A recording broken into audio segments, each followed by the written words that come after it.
Howdy, listeners. As we all know, planet Earth has 7.5 billion people, and 7.4 billion of those people have small businesses. Now, to be fair, numbers that size can be hard to envision, and to be even fairer, most of what I just said is entirely made up. But I'll tell you what isn't made up. Keap. Keap is the all-in-one client management software designed specifically for small businesses. Keap takes the most annoying and laborious parts of running a small business and metaphorically tosses them into the sun. Stop grinding yourself to death with busy work and repetitive tasks. Let Keap integrate your customer follow-ups, messaging automation, next-level appointment setting, and so much more. Head over to Keap.com and start your free trial of Keap Grow, Keap Pro, or for those looking for something beefier, talk to one of our coaches about Infusionsoft, the product that started it all. More business, less work, that's Keap. Just go to Keap.com to start your free trial. That's Keap.com. One more time, that's Keap.com.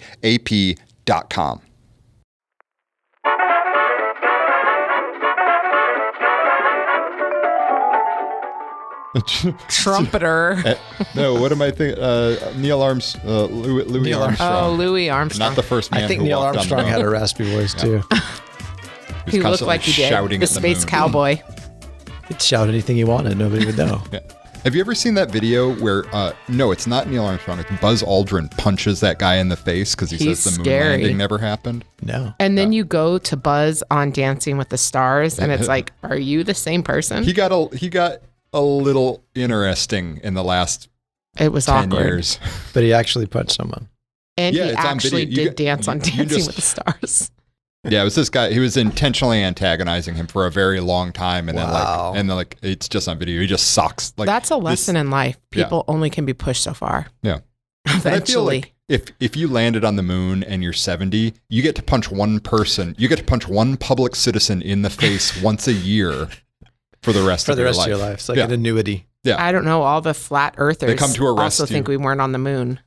Well, that's because there isn't a moon. It's just a flat disk that hangs in the sky. Yeah, on both sides of the flatness. I brought that up to a person I used to work with, and I was like, so wait, when you look through a telescope and you see other planets, and I just shrugged and went, and he's like, well, I'm not saying the other planets aren't a sphere. I'm saying that we aren't. And I was like, strange. cool, I'm going to walk away from this conversation as fast as possible. I just had a realization that when they think it's flat, they don't think people are on both sides. They think the whole world is like on one level. Yep. Okay, that's very strange. That's actually good. You could be like a two-sider because you thought they were on both sides kinda of what the I flat. thought. Yeah. It's I literally got see both potential. sides. Hi, this is Crystal. And this is Derek. And this is Small Biz Buzz presented by Keap. Today we are so lucky. We have our co-founder in-house. Woo! Thank you, Scott Hey. Martineau, for being here. Hey, thanks for having me. I'm really Yes. excited to be back. I know. We must remind everyone of the 89 previous episodes we had done before this happy little relaunch. Scott was on almost all of them. I guess 80%, Ducey, is that about right? I think I was supposed to be Perfect. on. Ducey says it's I was right. supposed to be on more of them than I was. Let's just point that out. I mean, you really do own it, which I appreciate. That's one of our core values around here. And Scott, lovely Scott, said he was supposed to be on all 89, but I would say like getting to 66 or whatever Ducey was saying, that's pretty solid. Yeah. Yeah. A lot more to come. Yeah, you're a busy guy. I get it. So today we're going to talk about lifecycle marketing, right? If I could interject something. Yes, so I'm please. relatively new to the company, and I'm going to leverage that for everything it's worth. Could somebody explain lifecycle marketing to me? Because I have no It's idea such what a it good is. interjection. Yeah. So maybe I'll start with a little history. Yeah. Where it came from. So, as many of our listeners know, we sell software that helps businesses grow. And if I go all the way back to the beginning, Way back. Kicking it old school. At the time, we had relationships with people who would put on marketing events and teach different types of small business owners in different industries how to market. Now, this is a time when a lot of the advantages we have today from technology did not exist. So it was kind of the old school marketing days. But we came in and we created software that allowed business owners to market in ways they had never been able to market before. And the way we would do that is we'd go to events, usually, that had been put on by these marketers, and we would stand up and we would sell from the stage. And I remember what happened is we were trying to kind of figure out how to play that game. And I remember one day, one of the guys who was upselling for us came up and he's like, I'm having a hard time with people understanding the concept of what it is that, what our software does and how it works and all that stuff.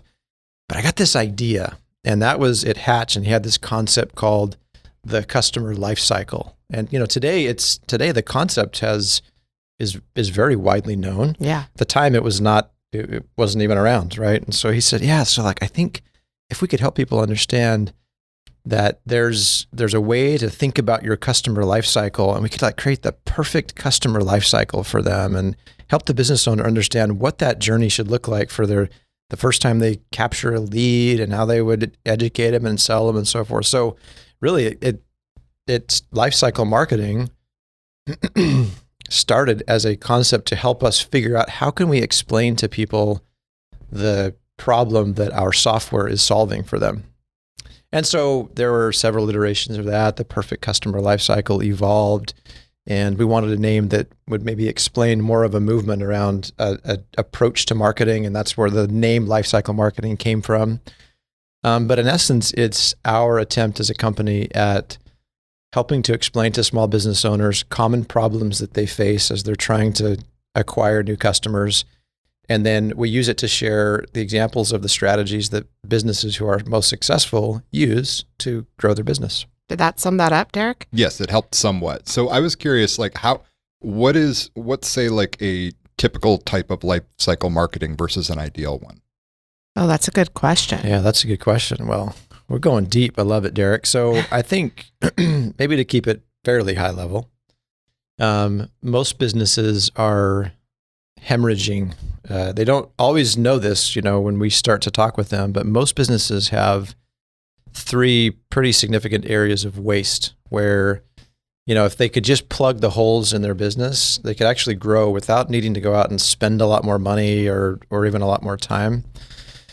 And usually what we find is people have the 3 areas of waste that are the biggest challenges are: 1, they have potential leads that either are visitors coming to their website or people that they're communicating with or talking with, who could become leads, but because of their lack of a system for collecting those leads and organizing them, they end up just bouncing off the website and not coming back or whatever. And the reality is that most consumers are not probably ready to do business today, and so business owners that don't have a system of collecting those people in, and we'll talk a little bit more maybe about how business owners can think about this. But if they don't have a system for that, it means they basically kind of skim off the top. They can close up the hot leads, but everybody else just, they go their merry way. And so ends up resulting in a lot of lost leads. And then another area of waste is even those leads that a business owner might think are really hot, somebody that's expressing a lot of interest. When the business owner doesn't have a bulletproof system for keeping track of those leads all the way through to the close and following up like clockwork, you end up missing out on customers. There's another huge gaping hole of lost customers. And then the third big bucket is people who I have brought on as a client who could be repeat customers and sending referrals my way and so forth, where businesses, if they don't handle that relationship in the right way, they end up missing out and having a lot of lost potential referrals and repeat business. So those are kind of the biggest challenge areas that businesses have, and lifecycle marketing helps guide them towards strategies to improve. But at the gist of it, it's really about educating, right? So tell us a little bit more about that and why you believe education is so critical to your customers and the lifecycle. Yeah, and I think this is a great, probably a great thing for any business owner to think about. I was thinking about this earlier. I remember hearing Joe Polish talk about he's a marketer and a salesperson at heart, and a good friend of the company. And Joe was talking one time about how much education in the world happens through the sales process. It might be good just to pause and think about that. How much have you learned? I was just thinking about things like, my wife and I built a new home. We went out to go buy appliances, and there was a mountain of information I learned that I had never even thought about or considered before. But that sales process is really, the gentleman, he probably hates us by now because there were so many questions. Not all from me, maybe some were from my wife. I don't know. But the tremendous amount of education that comes. You think about the process of buying a car, and it's baked into that. So it's true, because I feel like a good salesperson understands why to tell you that a feature is worth your time, and that education you're talking about comes in the benefit side of why do I want energy saving appliances? Right. What does that mean to me in the long run? Why am I spending $1,000 more when this one over here, does everything else except the energy saving? Well, usually they'll come back and tell you how much you'll save in your bills and how much energy you're saving for the planet and why that all matters, right? Because a true salesperson understands that education is key. You have to be able to understand why you're paying extra to get something you didn't know you need before you got in there. Right. Really. And a lot of times you don't know. I mean, these are things you're not even thinking about. Totally. Like I wasn't thinking about the air filter that pulls out the certain type of chemical that is released when the piece of fruit starts to go bad, and then it makes the other fruit contaminates the other fruit. I right? wasn't thinking that either, and now I'm going to go home and have nightmares because I'm going to maybe throw out my fridge this weekend. Yeah. I mean, you have. It's I don't remember the name. Gross to me. Yeah. I super want that, by the way. I've thrown away so many blueberries. Yes, so many seriously. blueberries get thrown away. Once that one raspberry touches the other with all those little bulbs connected to one, it's over. They don't even have to touch it. It's in the air. I know. I Until heard that you have before the air about filter. Cheese. Cheese, the mold is the last thing you'll see. And that is like mind shattering, because how much moldy cheese, blue cheese I'll eat. I know it's mold, but it's supposed to be moldy. But like the other, it's like, if that's the last form, someone help me. How can I be saved? So yes, education's important. And now I literally want to buy a new fridge. And the crazy thing is, you really should. I need to, because it's going to give me nightmares. You could buy blueberries. I'm such a weirdo. You could buy blueberries in season and have them for like 9 months. Oh, geez. I literally stopped myself from watching 2020 anymore because it was to a point where I was like, I can't go into the world. Like they would talk about the salmonella outbreak, and now I'm so obsessive when I cook, and I like to cook, but it gets, like kitchen shears. Oh my God, they tested those things. And I get they're made for kitchen. They're kitchen shears. They usually come in your little like knife collection thing, your little block butcher, whatever that is. It comes in there. I have a roommate, my dear friend Morgan. I hide them from her. I don't let her know where any scissors are. What is she cutting with them? It doesn't matter. They get in the grooves. It's got screws in between the two. Yeah, that's right. They're hard to clean. They tested them, the amount of bacteria found on them. I don't use them in the kitchen. And when she moved into my house, she was like, I saw her using them. And that's when you start realizing you've lived alone a really long time. And I was like, listen, I'm pretty low key about a lot of things, but there will not be any kitchen shears in the kitchen. She didn't get it. You're not using these to cut the mold off that cheese. No. Anyways, I'm digressing, but you get it. I can't watch 2020. Here's the thing. When I think about the things in that sales process that caused my wife to make the call on the fridge that we paid way too much money for. Yeah. That was literally one of the top 3 selling reasons. It's something that she had no concept of. So I think as a business owner, you have to think, my ability to educate my prospective customers is critical, because I get to frame up the buying experience, the way that my prospective customers think about the questions they're asking and the things that they're weighing. And in the absence of that, we basically just get to inherit the buyer's system of buying, which unfortunately is a lot of time based on what? Price. I'm going to go find the lowest price. I'm going to go, not always, but because that's the thing they can control. Right. And it's definitely a factor. And consumers are afraid of a lot of the time. And so they need someone that they trust who can shepherd them through the data points of a thing that they're looking to buy. Because I know when I go to buy, like when I got this smartwatch literally yesterday, and I already spent the first half of the day going, I'm returning this thing because I can't make it work the way I want it to work. If someone had, and if I hadn't like taken the time to go through the settings, so like I can imagine there's a bunch of people that just send that thing back because it can improve their life, but they don't know how. Mm-hmm. They don't know how. They don't know how or why, or like they don't know that there's that, like I got the Fossil 4. They don't know if they want the Fossil 5. They need someone to educate them on the sales side to make them more confident in their final decision when they lay their money down. Well, I think it's a good point that it's not even just before, because right now you've laid the money down, right? And there's an opportunity even after the sale to have a similar impact. With all of this great stuff in mind here, I would say, what about people that just clearly don't want to be sold? Consumers can see it coming a mile away nowadays. So what's the key to that? Well, ironically, I think this is one of the ways that you can approach people who are in that situation. I think, consumers have just a very good spidey sense about, as soon as the pitch is coming on, and I think small business owners especially have a really unique advantage to show up in the relationship and start to essentially deliver value to your prospective customer in advance of the sale. And that really is a form of, probably the most powerful form of marketing, right? As you begin to, you're entering the conversation they have in their head that's already going on. You're speaking their language, you understand what they're dealing with, and you're showing up as somebody who's helping them versus trying to sell them. And also, I think there might be some small businesses listening that think, I don't have a cycle of anything. I'm just a small business, mom and pop shop. I know what I'm doing. But can we just clarify for them that all businesses, no matter what size, have life cycle marketing happening? So what would be your key tip for them to make sure they can hone in on what that education looks like, or, how to use life cycle marketing and what they're doing? Well, I'll give a general answer to that, which is, I think a trait I've seen with the most successful businesses is they actually have an ability to turn off the part of their brain that says, my business is different than everybody else out there. And they actually turn on another part of their brain which says, what can I learn from every situation? In fact, that's one of the reasons that, and we'll probably cut very shortly to talk more about and make fun of big businesses, which we hate on this podcast.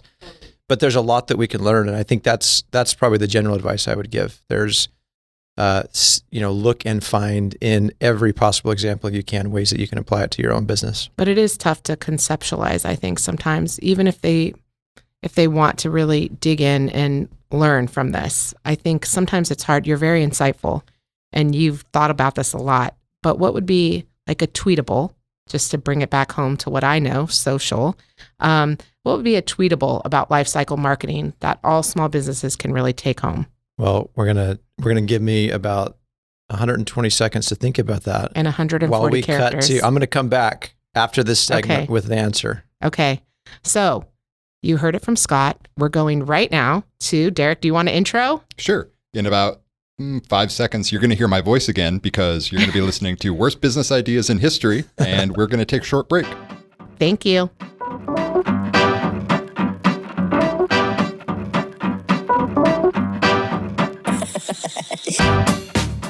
Howdy, folks. I'm Derek Harju. And I'm Ducey Van Dusen. And this is Worst Business Ideas in History, the show where we look back at some of the most brutal missteps, failures, and flops in consumer history. and make fun of it. But also learn something. Nope. It says in my contract I don't have to learn. Fine. The rest of us will learn something, and you can just mock people's misfortune. Sounds good. Welcome to the Worst Business Ideas in History. All right. So welcome back, everybody. This is another episode of Worst Business Ideas in History. And what is on the docket today? Well, so we haven't done a ton of talk about, we talked about Olestra chips a while back, but I realized we haven't talked about food products that much. And one of the ones that I've been thinking about for a while comes out of our friends at the Coors Company, which if you live in America, it's hard to not know about Coors. Just a little aside, I'm hoping we can do lots more food ones. I enjoy them. Oh yeah, there's so many terrible food ideas out there. So yeah, Coors. Now this, I feel like, as someone who doesn't drink, you might have to walk me through any details here. Because I don't know a lot about products that have alcohol in them. Okay, well then I have good news for you because Coors has almost no alcohol in it. It's for those some of you who do know, and I apologize if you're a Coors drinker, but people refer to Coors as construction water all the time because you can drink it all day and not get drunk because it's basically just yellow water. Okay. Some people like it. It's fine. I've drank Coors in the past. It's a great beer to drink if you're just kind of hanging out all day. Say you're like a picnic in the park kind of beer because you kind of can't get drunk on it. So Coors has been around forever. They have the banquet beer, and then the Coors Light, the Silver Bullet that everybody knows. That's that's a big part of just part of the zeitgeist in America, especially around NFL season. It's Bud Light and Coors, Bud Light and Coors, Bud Light and Coors, and then occasionally Miller. So in the 1990s, we've talked before about how the 90s was just kind of a ripe time for companies to try and jump on the healthy eating, healthy drinking bandwagon. Yes. So Coors, for as long as they've been around, has said, Coors is made from pure Rocky Mountain spring water. Even I know. Yeah, I've seen the ads enough. I don't know if they still do. They had the cans that actually had the Rocky Mountains that changed color when it got cold. Oh, yeah. Yeah. So I feel like I had a T-shirt that did that when I was a kid. Oh, did you have a hypercolor shirt? Yeah, I did too. I had a hypercolor shirt that turned from gray to pink, which as a middle schooler was a bad choice. Because then I was just the kid that had pink pit stains. Yeah, that's pink pits. Yeah. So Coors was not immune to this, and they said, hey, people are all into getting healthy now. We need to make money off of this. And they had a brilliant idea. We talk all the time about how our product is made from Rocky Mountain spring water. So let's just take all the other stuff out of the product and just sell people the Rocky Mountain spring water. So wait, this is a drink for me. Sure. Yes, you could 100% drink this product. So that's what they did. They had the idea, which at a glance, it's a good idea. They're like we got access to great water, right? People are already selling water. Use it for more than one product, right? Yeah, they already have access to the water supply. They have an established brand that is known for their Rocky Mountain spring water. They have bottling plants. Everything's set up. It's just a marketing decision now. Well, here's where things go off the rails.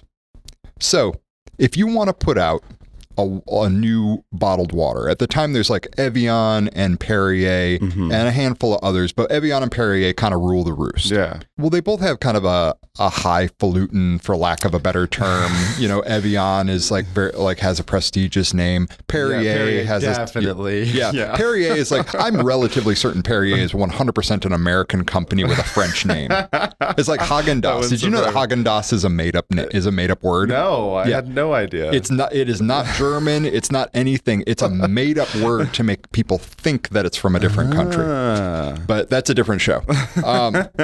Next comes this new product to rival the prestige of Evian and Perrier. Yeah. And what name do they choose for it? Coors. So when you go to the store, on a shelf, you see a 6-pack with 6 glass bottles in it and the words Coors across the front. I can understand wanting to leverage your brand that is very well known, but I am sensing a problem. Sure. The problem is what you would imagine. And the Coors was the biggest part of the label. A big ribbon that said Coors, and then underneath that, Rocky Mountain water. Which the normal Coors with alcohol also said on it, right? Yes, also says made from Rocky Mountain spring water. So people would go to the store, they're in the water section, which I imagine at the time was literally just Perrier, Evian, and then this new weird product. They look at it and they go, oh, somebody put beer in the water section. Well, I'm not going to drink that. I didn't come to the store for beer. That's a funny joke. Coors is like water. Yeah. Ha ha, let's get some. So, that's really the best. I would love to say there were a bunch of missteps here. That's it. The marketing decision to leverage the existing Coors name on their water instead of creating a new brand led to so much market confusion that people routinely bought the water thinking it was beer, which made them angry. Yeah. Or they bought the beer not understanding which one was which. Right. Not to mention the fact that it came in a glass 6-pack, which people at the time, they were drinking water as part of the fitness craze or the health craze. You can't take a glass bottle into a gym. They tend to frown on it. Yeah. And it's not the glass bottle 6-pack is probably pretty much only alcohol. I mean, nowadays there's like a little soda section, but I think in the 90s, I don't remember ever seeing anything like that with glass bottles often. No, and that's the thing is that now there is this whole, like, you have to read a label really close. Because like I was buying kombucha a while back, got it home and realized I had bought like adult kombucha. Okay. So like if I'm ready for Small Biz Buzzed with adult kombucha. Listen. If we got carte blanche to actually do that show, I would do it in a heartbeat. If anybody would like to comment in the section as to whether or not you would want to hear a show called Small Biz Buzzed, where maybe we do the show slightly impaired in one way or another, I'm down for that. It was a huge failure. They lost a lot of money. There was a woman in a magazine called Women's Day that was quoted with the only positive review that I could find, which was that Coors sparkling water was the best sparkling water I've ever bought. It was very wet. Now, wonderful. Yeah. So, other side of the coin. So the water's a huge failure. It goes out of business within 2 years. They scrap it. You can still find 6-packs of the stuff on eBay for $150 now. Yeah. If you want to drink that product, go for it. I'm not spending that money for that product. But on the other side of the coin, a man in Florida, not that long ago, sued Coors because he said they were no longer using Rocky Mountain spring water in their beer, which apparently is accurate because Coors has expanded over the years. It's gotten huge. Like if you like read up on things like even like the World Cup and how much money goes into selling beer through like huge sporting events like that. It's more than the GDP of some countries. It's crazy. Isn't beer supposed to be credited with oh man, I don't have it off the tip of my tongue, but I'm just thinking of very early trade of how beer made the world go round. Well, I'm sure because it would probably last longer than clean water at the time. So it's long history, beer being a large part of the economy. Yeah. So he sued. I don't believe it actually ever reached a judgment, but he sued because Coors had in fact expanded to the point where they were no longer sourcing most of their water from the Rocky Mountains, with the exception of Coors Light, apparently. Okay. But that's really it. What do we like? So what can we learn from this debacle? Yeah, so a few things jump to mind immediately. And the first is, like, your brand matters. When people hear Coors, they think beer. And if they see Coors, they think beer, whether or not it is beer, right? So for our small businesses out there, I would say really stop for a moment and try to find out what your brand means to your customers or to people who know about you and aren't your customers, because it might mean one thing to you and it might mean something different to them, right? Does your brand mean competitive prices at the service that you give? Does your brand mean luxury items? Like, what does it mean to these people? Quality service, or is there how is it tied to just quality service in general, or is it really tied to your specific vertical? Because if it's not as tied to your vertical, if people don't think plumbing or accounting or whatever the thing is, but they think, well, they just do a really good job at whatever they do, maybe you can expand into something else, right? So the whole point being, take some time to think about your brand, what you want it to mean, but also what it actually does mean to other people. Sure. Like if you have spent 70 years, which would have been accurate, teaching people when they hear the name Coors, they think of a refreshing beer on a hot Saturday afternoon. Yeah. Well, then that's what they're going to think when you put out another product called Coors. Exactly. So you did a really good job, and now you're trying to untrain all of your customers to think of you as something else. Be very, very careful as a business about trying to shift your perception so quickly. And, another thing, you mentioned at the end, the little coda of the lawsuit about their advertising. Keeping that in mind, when you do ads or you put out social posts or whatever, like setting the proper expectations, right? If you're saying, in this case, it was trying to be a case of, is this false advertising? But setting those expectations throughout your funnel of what your product really is, and not more, not less, right? Like, not saying don't say it's great. Obviously, you're going to be saying that, hey, this is great, and here's why, and here's all these reasons to believe that it's great. A common mistake might be a small business kind of saying, hey, this is this is for everybody. This product, and no matter who you are, you're going to benefit from this. They want everybody in the world ever to use it, rather than getting really narrow and saying, hey, this is really for people that are here. This is really for people that are looking for this kind of solution and getting targeted. That targeted advertising is going to be a lot more effective. So it's related in terms of, it's not just being honest in your advertising, but not setting false expectations. That's the lesson. If you've worked really hard to be one thing, don't try to be something else overnight, maybe. This has been Derek Harju. And this is Ducey Van Dusen. And you've been listening to Worst Business Ideas in History. And we're going to throw it back to Small Biz Buzz in just a second. We hope you guys have enjoyed the show. Keeping ever-expanding client info straight, sending the same emails hundreds of times, scheduling and rescheduling appointments over and over. Who enjoys this nonsense? No one, except my cousin Brent, and Brent is the absolute worst. Keap is the premier all-in-one CRM. Just head over to keap.com, that's Keap.com, and start your free trial today. Get the busy work out of the way so you can focus on what's important and make your small business grow with Keap. Start your free trial at Keap.com. That's Keap.com. More business, less work. That's Keap.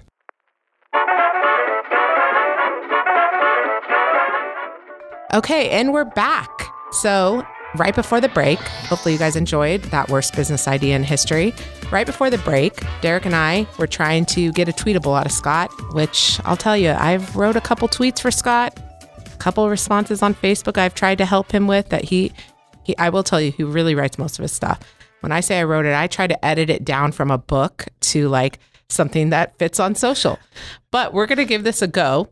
And I want you to give me a tweetable of why is Lifecycle marketing important for all size businesses? Are you counting characters? I'm going to try really quickly. I know tweets like the back of my hand, and I'm going to know, feel it. is this a tweet or not? Because I'm not good at brevity. And so that Twitter, man, when I first started in social media, I was like, this thing hates me. I can't put this post out. I don't actually care about the limit. I'm just going to speak. I'm gonna combine 4 tweets together. Rebel at heart over here, guys. The reality is that doesn't count.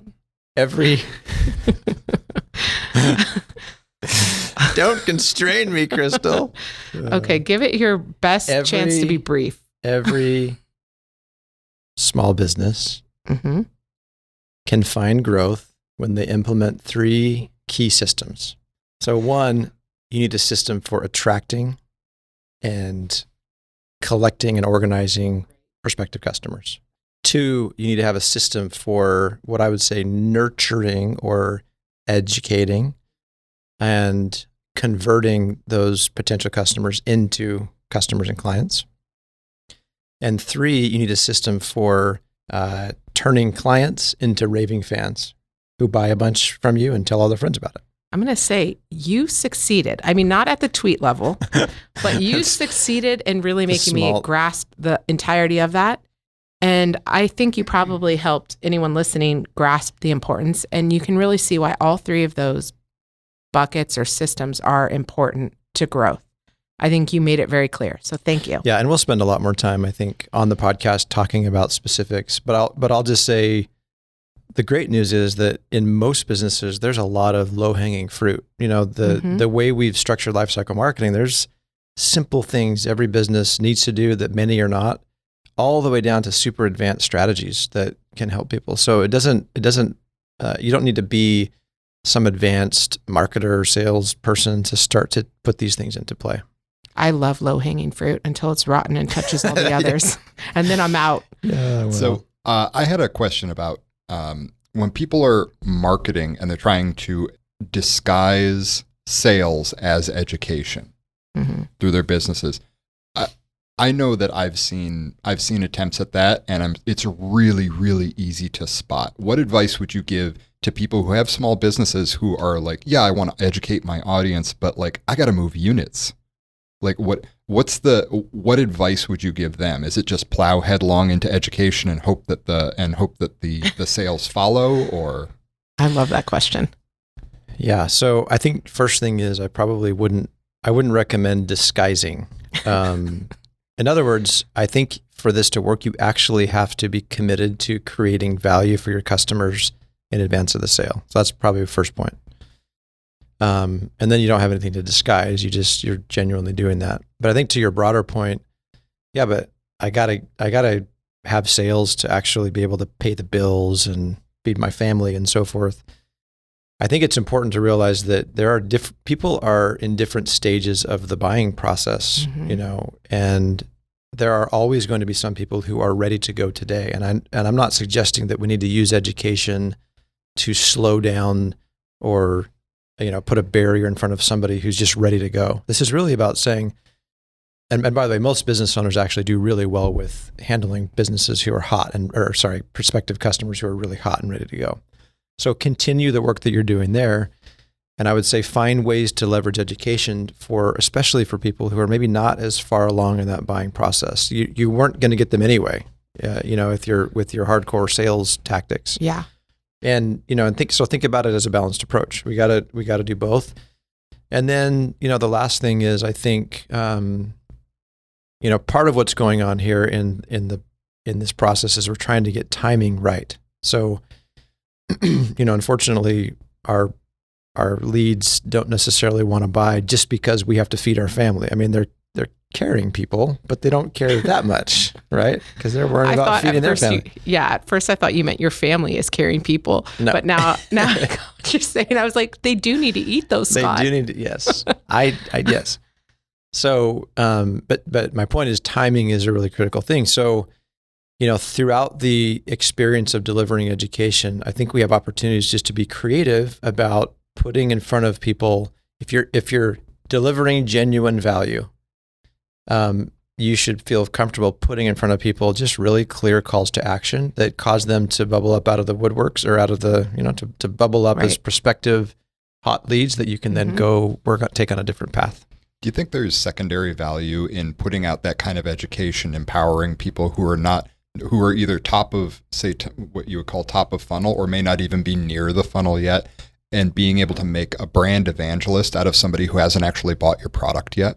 Yes, totally. I mean, I can think of a lot of situations like that where I've taken something that I've received of an educational nature, passed it on to somebody else without ever engaging in a transaction. I think it's a great point. Well, let's take this podcast. I'm sure every listener is going to get off this episode and share it with all of their friends. Yeah. And some of our listeners and give us are a not 5-star rating. Yeah, only a 5-star rating. I can't stress that enough.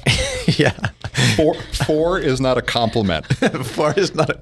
I like you to give us real like reviews, which Derek is the producer, and he's always telling me, don't say that. Yes. But I really do. I want us to keep getting better, but it is hard to come back from a bad review. So maybe just tweet me instead. But I think podcasts are, there's a lot of people who are selling products who have podcasts. And, I could list off 10 podcasts that I've explicitly shared with somebody else because I felt like it would deliver value to them because I'd felt the value and I hadn't purchased anything from them. I've thought of one outside of this world. Well, literally, actually. So I am dying to go to Hogwarts at Universal Studios. Oh, you should. It's fantastic. Brand evangelist, ready to go. Want it to snow on me in the winter, like ready to go have a magical experience. And I have not even been there, but I'm already hook, line, and sinker. I've been to all of them. Now I'm like even the really one in Tokyo. Jealous. I've already lost track of my example, but I hope you all got that before I had FOMO and totally forgot what I was doing. But I do want to get to a point that I think is very important about this topic. Tell us about what we've learned from the moments we've backed away from education and how we know that's the right way to go now. Yeah, great point. So, I think creating education takes an investment, and I don't think we should shy away from that. It does take an investment, and so part of what you're talking about, Crystal, is just the resistance to that investment, right? Like, and to not me those coming quick in wins. and me coming in and complaining about the podcast, and are we going to have to, no. But it does take investment, and so yeah, you're right. We have had seasons where we've maybe tried to focus more on let's just sell, and this is our business example that you can find application in yours. But I think what we learned is we end up going back to the same situation where the preparedness of our prospects, the value that they've received from us just totally changes. And it becomes more of a transactional relationship that results in, kind of like you're saying, Derek, with your watch. It's like people come in, maybe we could optimize page for somebody to come in and buy something quickly and so forth. But there's a level of depth in that relationship that just doesn't exist. And you can compare and contrast that with other customers we have that are, lifelong fans who understand the problems in their businesses in a brand new way, and who in many ways give us, credit or, appreciate the fact that we helped them to educate, or Totally. one of our partners did. So, for me, it's just there's a quality of relationship that you just can't get it without that. But we are, for our listeners who are interested, I can't share anything specific today, but we're doing a full relaunch of Lifecycle Exciting. Marketing, which is going to be sort of the byproduct of our existing Lifecycle Marketing framework married with our beautiful new Keap brand. And so I'm really excited about So cool. what will come. And they might see more of you. And they like might see maybe more on a of me. whiteboard on They LinkedIn might. Live. That's right. Sharing some of those details. That's right. So you guys keep watching for that and more from what we've kind of learned in Lifecycle Marketing 2.0, from mistakes we've learned, from things we've learned from other small businesses like yourself out there. I think it's going to be a really exciting time. I have a few, maybe just some closing thoughts for our Yes, listeners please. to consider how they could maybe take this back and start to think about education in their own sales and marketing. Mm-hmm. So I think one just a few recommendations. One thing is, think about as you as the business owner serving your clients, think about one responsibility you have is to be the master of the problems that your target market faces. Now, not all of their problems, thankfully, but especially the problems that sort of fit into the solution space that you're providing, right? So you need to master that. And, if you're selling refrigerators, you've got to understand how people think about their cheeses and their berries and all of the above, and what it does to, a wife who doesn't want to go out shop, or, a mom who doesn't want to go out shopping for all the stuff again that she just bought last week. Fun fact about refrigerators. I learned after the fact that if you have a 36-inch space where a refrigerator should go, you should not buy a 36-inch refrigerator. It's such a good lesson. I then learned how to move a wall. Wow.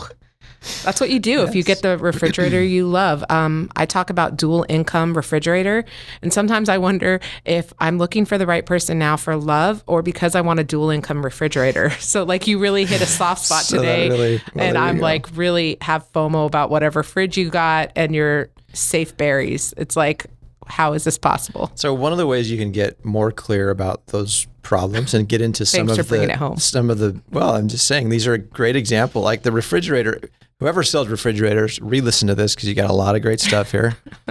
But if you don't sell refrigerators, a few things you can do: interview customers, sit down and talk to them, but with a special focus on the problems. If you are outselling, it's likely that you already understand these things. If you have salespeople who are selling for you, sit down and interview them to make sure that you're really extracting from them what are the biggest problems that people face. Write them down, clearly articulate them so that you're understanding what you're going to go tackle with your education. So that's kind of one thought. And you just have to be aware that it will always feel a little bit more second nature to you. And you have to be careful to realize it's actually very unique.